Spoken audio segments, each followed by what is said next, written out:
Удаагийн влогоороо би та бүхэндээ сайн дурын ажил нь хэрхэн биднэрт ямар ач холбогдолтой талаар ярилцахаар шийдлээ. Тэгээд сэдврөөгөө орохоос өмнө ойрд влогоо хийгээгүй сонир сайхнаас хаваалцъя гэж бодож байна. Тэгээд нэг гоё шинэ мэдээ гэх юм бол мэргэжлэр finance assistant-аар нэг коллежид ажилд орсон. Тэгээд ажилдаа ороод одоо бараг сар болох гэж байна. Тэгээд хичээл амарсан, ажилдаа яваад завгүй дээр ер нь нэлээд завгүй байлаа. Тэгээд дараа 7 хоногоос манай хичээл эхэлнэ. Хоолой нэрээ жоохон өвдсөн байгаа шүү манайхаа, sorry. За тэгээд энэ удаагийн мэдлэгтээ сайн дурын ажил биднэрт ямар ач холбогдолтой юм бэ гэдгийг би ярмаар санагдсан. Тэгээд оюутан байх хугацаанд сайн дурын ажлын маш олон талын давуу талтай байдаг. Сайн дурын ажил нь энд хөвчлэн одоо маш олон төрөл байдаг. Мэргэжлэрээ сайн дурын ажил хийж болно. Эсвэл одоо public community-д сайн дурын ажил хийж болно. 7 хоногийн нэг удаа 4 цагаар ажилладаг сайн дурын ажил хийж болно. Эсвэл одоо ямар нэгэн event support хийх зорилгоор 2-3 хоногийн нэг очихдоо 4 цагаар хийдэг тийм сайн дурын бас ажлууд байдаг. Тэгээд сайн дурын ажил хийж дуусны дараа сертификат авдаг. Хувьд болохоор 4 одоо давуу талыг онцолж хэлмээр санагдлаа. Нэгдүгээр гэвэл чиний CV resume амар гоё баяжуулж өгнө. Хэрвээ та одоо Монгол ямар нэгэн ажлын experience байхгүй болоод эсвэл Австралид ямар нэгэн ажлын experience байхгүй байх юм бол сайн дурын ажил хийснээр таныг ажил олгогч нь одоо ямар нэгэн байдлаар Австралид ажлын туршлагатай юм байна. Дээрээс нийгмийн идэвхтэй юм байна гэж харах болно. За хоёрдугаар гэх юм бол танилын хүрээ буюу одоо networking-гоо төлөх маш нэгэн бас гоё боломж байдаг. Тэгээд хэрвээ та мэргэжлэрээ сайн дурын ажил хийж ивэл одоо мэргэжил нэгт хүмүүстэйгээ танилцсан, улмаар цаашлаад анхны ажлын гараагаа ч гэсэн эхлэх боломжтой. Миний нэг танил маань ажлаас анхны ажлын гараагаа эхэлсэн тийм гоё түүхтэй нэгэн мундаг бүсгүйтэй би бас ярилцчихсан. За 3 дугаар гэх юм бол speaking skill-ээ сайжруулах маш гоё боломж байдаг. Яагаад гэвэл одоо гадаадад ажиллаж амьдардаг хүн болгон сурна, тэгээд хажуугаар нь ажиллана гэд маш завгүй байдаг учраас тэр болгон яг нөгөө native speaker-уудтэй speaking communication үүсгэх боломж маш бага байдаг. Тэгэхээр хэрвээ та ингээд сайн дурын ажил тогтмол хийхийг хүсэх юм бол 7-ны нэг өдөр ч гэсэн ингээд 4 цагийн турш гоё speaking skill-ээ сайжруулах маш гоё том аз завшаан одоо тань тохиолно гэсэн үг. За 4-р гэх юм бол студент амьдралынхаа одоо нэгэн гоё шинэ түүх дурсамжийг бүтээх боломжтой. Тэгээ миний хувьд ч гэсэн маш олон гоё дурсамжуудыг өөртөө бүтээсэн. Би миний хувьд ямар сайн дурын ажил хийжсэн бэ гэвэл миний хамгийн анхны сайн дурын ажил гэвэл олон улсын улаан зоогол маань байгууллага буюу Австралид улаан зоогол маань Red Cross гэдэг улаан зоогол маань нийгэмлэгт буюу одоо энэхийн одоо local жижиг улаан зоогол маань дэлгүүр нэг fundraising босгох зорилготой юм local дэлгүүр байдаг. Тэгээ тэр дэлгүүрт нь 7 хоногийн хагас өдөр болгон 4 цаг очиж ажиллаж тусалдаг байсан. Тэгээд менежерүүдтэйгээ хамт ажилладаг хүмүүстэйгээ маш гоё яриа ажиллаа хийгээ гоё яриа өрнүүлж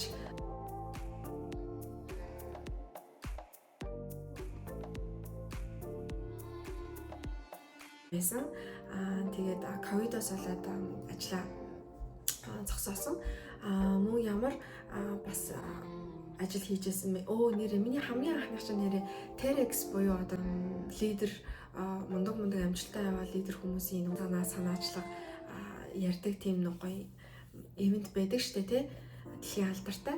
Тэгээ тэр ивентэд Сиднейд болж байсан TEDx гэдэг тэр ивентэд манай нэг найз маань ийм арга хэмжээ болж байна. Сайн дурын ажил хийх боломжтой шүү гэд зар тавьж исэн. Тэгээд тэрнийхэн дагуу бүртгүүлээд ярилцлаганд ороод тэгээд анхны сайн дурын ажил маань нэрээ TEDx-ээс эхэлж исэн юм байна.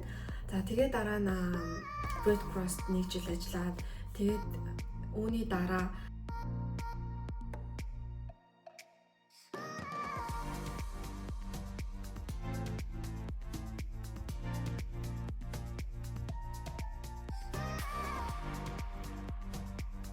Америкийн шилдэг одоо нэг хувь хүний хөгжлийн номын зохиолч буюу Tony Robbins гэдэг мундаг нөгөө спикерийн бас эднэд болж байгаа нэг том арга хэмжээнд нь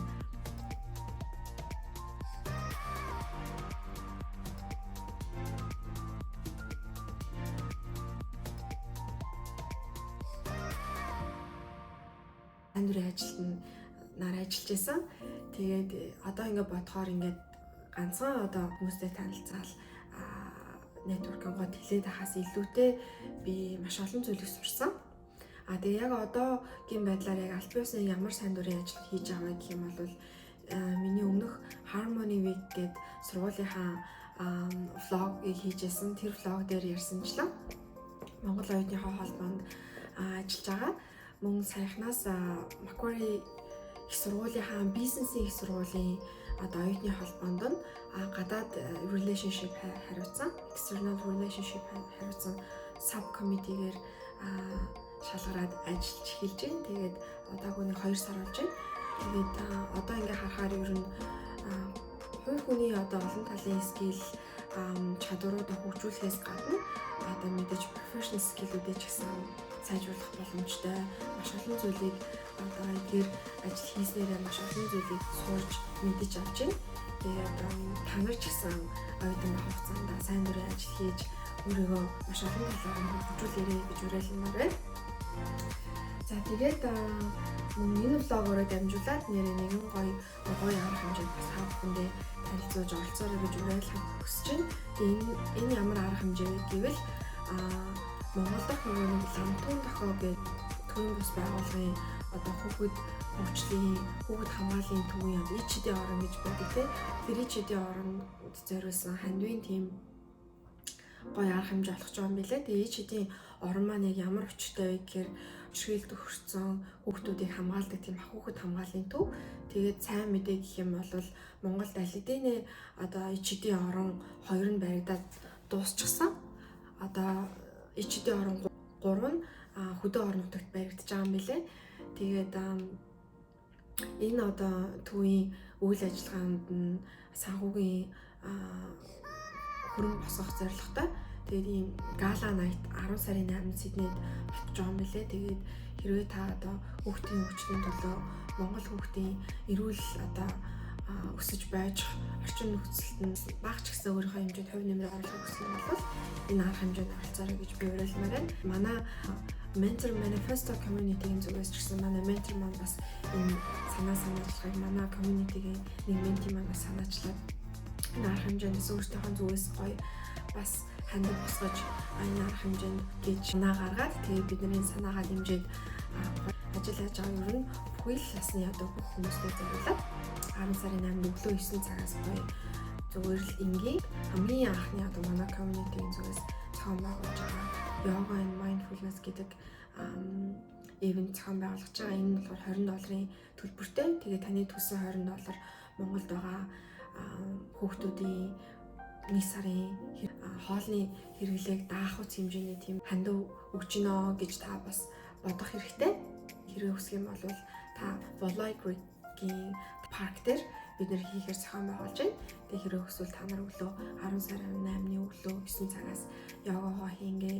Би сэтгэл оюун санаагаа амар гоё болохоос гадна Мельбурнээс ирж байгаа манай ментортой гоё уулзаад мэргэжлийн зөвлөгөө аваарай гэж бас хүсмээр байна. Монголд амьдарч байгаа хүчрхийлэл төрсэн хүүхдүүдэд туслахыг хүсэх юм бол энэ арга хэмжээнд гала найт дээрээ манай өглөөний бас энэ арга хэмжээнд йога хийж медитейшн бясалгал хийж бас өглөөг маш гоё гэгээлгээр эхлүүлээрэй гэж хүсмээр байна. Тэгээд хажуудах байгаа хайртай бүхний хайрлаарай, бүх хүүхдээ хайрлаарай, өгүүлж бивэндээ урмын үг хэлж байгаарай гэж уриалмаар байна. Тэгээд миний дараагийн влогоор уулзъя.